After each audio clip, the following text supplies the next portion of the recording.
Dnes ma čaká zaujímavý deň, veci na motorku sú v kufri, vyrážame. Po nastúpení do Dark Horse ťa čakajú takéto animácie, no a vyrážame na cestu. A klasická otázka stále od jazdcov na 1.9 TDI, akú to má spotrebu, neviem, mám tam teplotu hlavy valca, teplota oleja motoru, teplota oleja prevodovky, radšej sa na spotrebu nepozerám. Prípadne ďalšie ukazovateľe, ale dobre, preklikneme sa teda na priemernú spotrebu 10,8 s kľudnou jazdou, veľmi slušné. Pre Falerta si prišiel nový majiteľ, tu už Falert odchádza.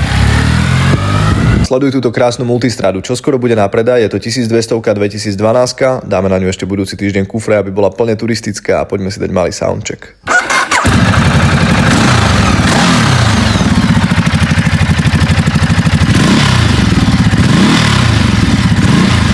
V prípade záujmu sa neváhaj ozvať, cena môže byť teraz lepšia, kým nie je na inzeráte. Rýchly obed u babičky, rezeň, šalát, k tomu koláč a vyrážam naspäť do Bratislavy, pretože nám práve privezú BMW M1000XR. Táto nebude na predaj, ale malý soundcheck môžeme dať, tak počúvaj.